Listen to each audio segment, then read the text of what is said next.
आप जोधपुर जिले से ही आती है। मेरी खुद की कॉन्स्टिट्यूएंसी ओसियां के गांव में हुई है वो घटना। किस प्रकार से देखते हैं आप इस घटनाक्रम को? बहुत दुखद, हृदय विदारक और आपको झंझोड़ कर अंदर तक रख देती है, ऐसी ये घटना है। मुझे सुबह 6:30 बजे इसकी इन्फॉर्मेशन हुई।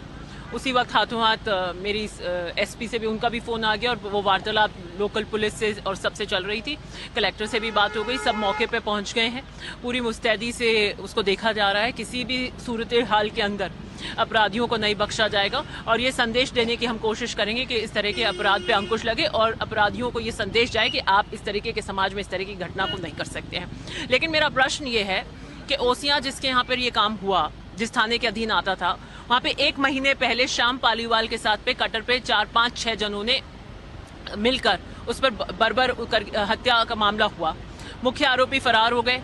उस थाने के एसएचओ को आईजी हटा देते हैं किसी और रूटीन के मामले के अंदर, और जोधपुर जिले में एक एसएचओ हटता है, मुझे कोई इन्फॉर्मेशन नहीं दी जाती है। किसी एक अपने व्यक्ति को प्लीज करने के लिए वो एसएचओ लगा देते हैं और सूरत हाल ये है कि आज आपका दूसरा मर्डर प्रकरण हो गया।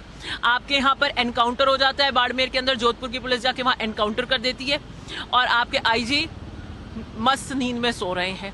मेरे ऊपर हमला होता है कि पुलिस सुरक्षा के अंदर मैं वहाँ जाती हूँ, 2 दिन से जा रही थी। कितने थानों की पुलिस थी, आईजी एक अरेस्ट नहीं करा के उस फाइल को सिरोही टिकवा देते हैं। खाना पूर्ति करके एफआईआर लगा दीजिए, मेरे क्या फर्क पड़ता है, मैं तो जनता की आवाज बनकर आई हूँ। लेकिन किसान वर्ग और ओसियां की जनता के साथ अन्याय नहीं होगा। मेरी सरकार से अपील है। बहुत एफिशिएंट एसपी हैं हमारे, कलेक्टर भी बहुत तीव्र गति से काम करते हैं, वो भी मौके पर पहुंच गए। सरकार पूरा मुस्तैदी से, कल आप देखिए संगठित अपराध पे हम बिल लेकर आए थे, डीजीपी काम कर रहे हैं। आई थिंक द आईजी जो हैं वो बिल्कुल ही उनकी अप्रोच ठीक नहीं है और उनकी वजह से जोधपुर में क्राइम कंट्रोल नहीं हो रहा है और आईजी को तुरंत पीएचक्यू बुला लेना चाहिए और फील्ड पोस्टिंग से हटाएं आप। मैडम आपने कहा अगर हमला हुआ तो फिर सुरक्षित कैसी हूँ मैं? तो 2 बात तो नहीं कर सकते ना हम। अगर हमला हुआ तो सुरक्षित नहीं हूँ और मेरे पे जिसने हमला किया वो खुलेआम घूम रहे हैं, मेरे घर के आगे से निकलते हैं रोज। अच्छा, हमला हुआ, 6 थानों की रिपोर्ट आई, आपने मांगा क्या सुरक्षा का भाव है तो आपने मुझे सिक्योरिटी दी। किन व्यक्तियों से दी? जिन पे हमला हुआ ना, और चुनावी वर्ष देखते हुए आपने कहा ये और भी ज्यादा हो सकता है, लेकिन आप उनको अरेस्ट करने के लिए तैयार नहीं, सेक्शन लगाने के लिए आप तैयार नहीं, सिरोही भेज दी, आप एफआईआर लगा दीजिए। दिव्या जी, आप तेज तर्रार और बोलती बेबाकी से बोलती है। राजस्थान में जिस प्रकार से एक बड़ा मुद्दा बीजेपी हो या दूसरे दल हो, वो बिगड़ती कानून व्यवस्था बना रहे हैं। पिछले कुछ दिनों की यदि इंसिडेंट देखें, कई बड़ी घटनाएं हुई है, हत्या की, बलात्कार की, महिलाएं सुरक्षित नहीं है। क्या लगता है आपको कि क्योंकि गृह जिला मुख्यमंत्री जी का ये देखिए 2 साल पहले एनसीआरबी के आंकड़े आए, उस वक्त व्यवस्थाएं जो थी निश्चित रूप से वो ऐसी थी कि आप देखेंगे तो हम कितने पायदान के ऊपर नंबर 1 आ रहे थे कितने प्रकार के क्राइम के ऊपर। एनसीआरबी की रिपोर्ट भी थी। एक पहलू उसका बिल्कुल सही है कि 0 एफआईआर और हम तुरंत एफआईआर दर्ज कर रहे हैं, उसमें झिझक रहनी है, इसलिए आपके आंकड़े दिख रहे हैं। लेकिन वो सिर्फ एक कारण नहीं हो सकता, निश्चित रूप से अपराध भी बढ़ा है। लेकिन नए डीजीपी आए हैं जब से और आपके क्राइम एडीजी जब से आपके नए बदले गए हैं, तब से इन्होंने पूरे पैन राजस्थान के अंदर बदमाशों पकड़ने की मुहिम चलाई और अपराध के प्रति इनका बहुत सख्त और कड़ा रवैया रहा है और हम अपराध को कंट्रोल करने के अंदर बहुत हद तक कामयाब भी हुए हैं।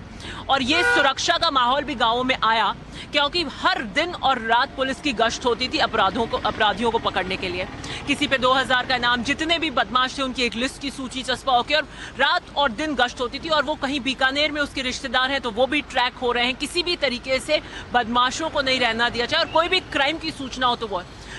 अब अगर ऐसी कोई घटना हुई है और वो होती है तो हर चीज तो सरकार और वो मॉनिटर नहीं कर पाते, निश्चित रूप से वो अंकुश करने की कोशिश कर रहे हैं। जो जोधपुर की घटनाएं 2-3 लगातार हुई है, मैं मानती हूं कि it is a responsibility of the IG Jodhpur और वो इसमें पूर्ण तरीके से विफल हुए हैं। मुझे जवाब दें कि एक सिंगल ऑर्डर से ओसियां का थानेदार क्यों हटाया जब वो श्याम पालीवाल के मुख्य आरोपियों को पकड़ने वाले थे?